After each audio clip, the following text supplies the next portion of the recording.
mentioned about cleaning your bird feeder, and I think that's one thing that is easy to overlook because it's a little bit hard to do, but it's actually not that hard at all, is it? Really, you're obviously, you obviously think that's an important thing to do. Clean your bird feeder. I mean, and all you need is a plastic dustbin, basically, because the vast majority of bird feeders can be fully submerged into a plastic dustbin full of water and soapy water.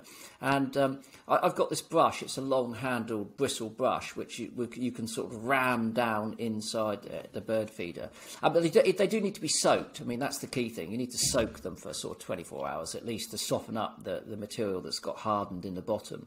But no, it isn't that difficult. And then you've got to dry them thoroughly, of course, before you refill them. But it's not too much of an exercise. I guess the exercise is that if you want to keep feeding, you need to have spare feeders so that those that are being washed, you've still got others hanging up at the same time. But over the years, I've just got more and more, and I just cycle them basically. Yeah.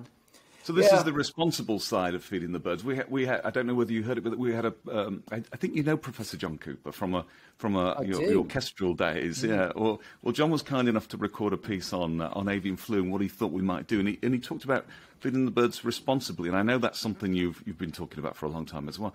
But I guess we get so much out of feeding the birds. Hopefully the birds get so much out of, our mantra is, healthy diet, healthy birds. That's where we started in 1937. That's why we go to great lengths to remove dust, debris, and so on.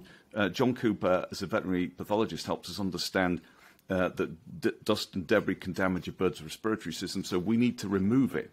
But when we're doing so much good with the food, and we're getting so much out of it, perhaps we can come on to that really from not just a mental, from a mental health perspective. We get so much from it as well. It seems only fair to me, to us, and obviously yourself, that we clean the bird feeder.